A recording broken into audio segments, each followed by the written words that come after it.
اور دوسرا حصہ اس سوال کا یہ ہے کہ کہتے ہیں اگر کسی کی ملکی قانون کے مطابق شادی کی رجسٹریشن ہو چکی ہے لیکن اسلامی نکاح ابھی نہیں ہوا تو ان کے ملنے جلنے اور بات چیت کرنے کے بارے میں کیا حکم ہے؟ تو کالم صاحب آپ کی خدمت میں درخواست ہے کہ براہ کرم وضاحت فرما دیں۔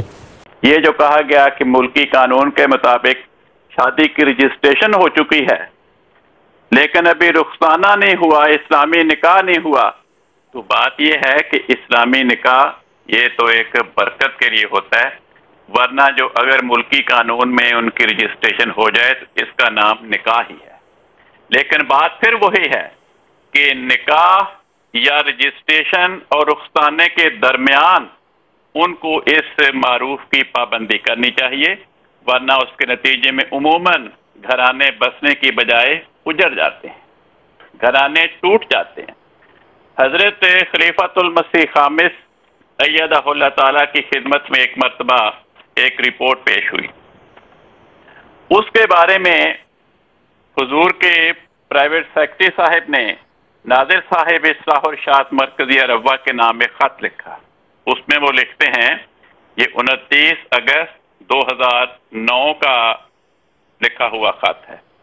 محترم پرائیویٹ سیکرٹری صاحب لکھتے ہیں، مکرم ناظر صاحب اصلاح و ارشاد مرکزیہ، السلام علیکم ورحمۃ اللہ وبرکاتہ۔ حضور انور ایدہ اللہ کی خدمت اقدس میں پیش ہونے والی ایک رپورٹ سے پتہ چلا ہے کہ قضاء میں بعض کیسز کی سماعت کے دوران یہ بات سامنے آ رہی ہے کہ بچوں کے رشتے کر دینے کے بعد بعض والدین انہیں شادی سے پہلے ہی بے محابہ میل ملاقات، موبائل کال اور SMS کے استعمال کی کھلی چھٹی دے دیتے ہیں اور احتیاط کے پہلو کو نظر انداز کر دیتے ہیں، جس کی وجہ سے مسائل بڑھتے اور رخصانہ سے قبل ہی اختلافات کی بنیادیں پڑ جاتی ہیں۔ یہ مضمون لکھنے کے بعد محترم پرائیویٹ سیکرٹری صاحب تحریر کرتے ہیں، حضور انور ایدہ اللہ تعالیٰ نے اس پر ہدایت فرمائی ہے کہ ناظر صاحب اصلاح و ارشاد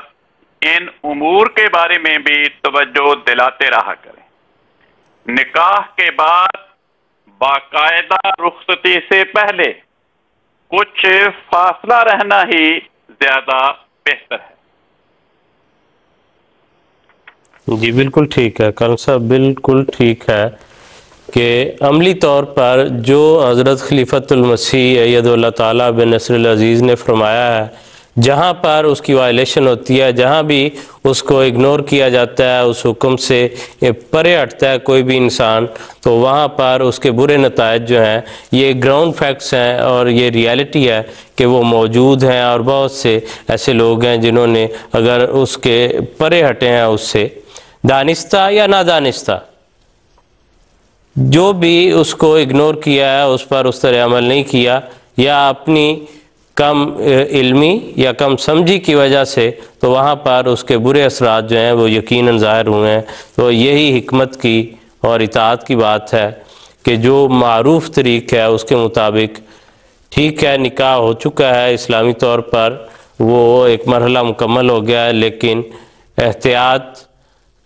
یہی ہے کہ بے محابہ نہ گفتگو زیادہ ہو اور نہ زیادہ ملنا جلنا ہو، اسی سے جو ہے وہ برکت ہے جس سے وہ محرومی ہو جاتی ہے۔ جب حضرت امیر المومنین کے کسی بھی ارشاد سے پرے ہٹا جاتا ہے تو اس برکت سے وہ محروم ہو جاتے ہیں، اور اس کی وجہ سے پھر اللہ تعالیٰ کی جو خوشنودی ہے وہ مل ہی نہیں سکتی جب تک کہ وہ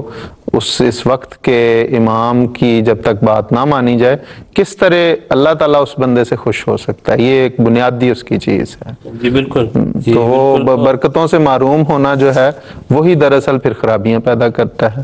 اور یہ اصولی بات ہے جو آپ نے ذکر فرمایا کہ وہ کسی بھی زندگی کے پہلو میں ہو، وہ جہاں بھی انسان اس سے پرے ہٹے گا اس میں سے وہ برکت جو ہے، اور مومن کا کام جو ہے، ایک عام آدمی کا کام جو ہے وہ اس کے بغیر چلتا ہے کیونکہ اس نے وہ عہد نہیں باندھا ہوا۔ جس نے یہ عہد باندھا ہے وہ پھر اس سے پیچھے نہیں ہٹ سکتا، اور اگر وہ اس سے پیچھے ہٹتا ہے تو وہ خود کو برکتوں سے اور ان رحمتوں سے اور اس کے نتیجے میں حاصل ہونے والے فوائد سے خود کو محروم کرتا ہے۔